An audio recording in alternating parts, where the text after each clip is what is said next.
is that perhaps that you have staken your career and your position in Washington on this particular discussion. In fact, the Democrats in Virginia sent out a fundraising email that said, "Fire Eric Cantor," based on how you acted in this negotiation. Are you concerned at all about that your career could stake on the outcome of this discussion? I think, listen, I am elected to be here by the citizens of the 7th District.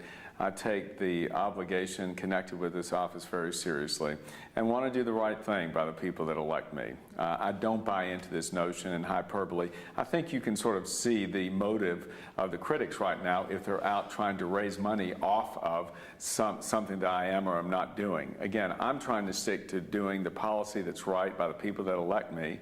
And the people of Virginia, I think right now, are desperate to see an economy that will come back. They're desperate to see a Washington that actually will function the same way they do in their businesses and in their households. A government that lives within its means, a government that's not interested in trying to determine so many aspects of their lives, but to actually carry out the proper governmental function. And so, I do think that we will end up resolving this very painful exercise in a way that hopefully puts us on a path so that people can get back to work. Last question. When you think about it, is it for you, how much of it is what you believe needs to be accomplished versus what you think you can get passed with what can be described as somewhat of a fickle House Republican caucus? Your responsibility as a majority leader to get legislation passed, but you also have to be mindful of what your members want, and this seems to be a very bold group of particularly new freshmen.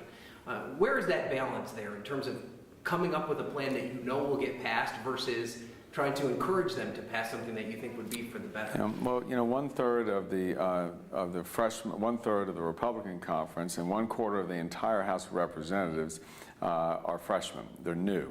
Many of them have never served in public office before, but actually bring a fresh perspective to the equation here. And they bring the perspective of, I think, what exists around this country in communities like Richmond and elsewhere, where small business people, middle-class folks are looking for a future in which they can assure themselves that their kids are going to have the chance that they have had in terms of opportunity in life. Those individuals have come and have instilled, I think, a sense of real principle to say, look, it is not through taxing people, taking away their hard-earned money that we're going to solve this problem. We've got a problem in which the government is spending way too much money that we don't have. And the reason why there's so much resistance to raise the credit limit is there's been such a strong sense on the part of the establishment in Washington they don't want to change. They don't want to reform these programs. The fact is, Congressional Budget Office says that many of the entitlement programs are on a course to bankruptcy if we don't do anything. So there is a real sense of trying to solve a problem here against those who want to defend the current system. You can't defend the current system. It's not sustainable.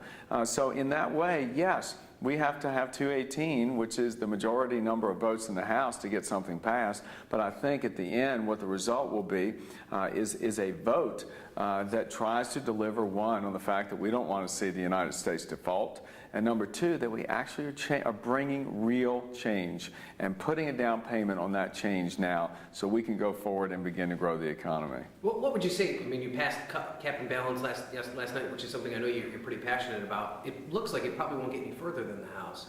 What would you say to critics that say that the House is spending a lot of time passing ceremonial legislation? Well, again, I don't see how anybody says it's ceremonial. It's a very common sense sort of effort. It says, look, we've got to live within our means, and that we should be operating under a balanced budget.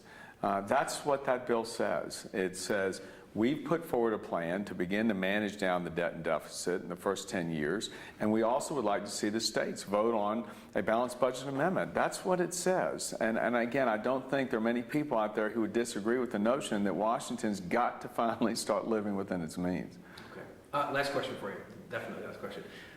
Can you guarantee that something's going to get done before that debt ceiling deadline in August 2nd? I mean, guarantee's a hard word, I know, but how confident are you that something's going to get done? I'm confident that we will arrive at resolution here that hopefully will put our country back on a path to fiscal prudence and to economic prosperity. Looking at this all night, and you can't make sense of the numbers. I mean, that's really it. I mean, I like the fact that you're bringing down tax rates because I think that that's a growth-oriented measure. But then when you look at the kind of revenues that they're talking about in their package, at least loosely, it doesn't make sense. So we're trying to put all the pieces together.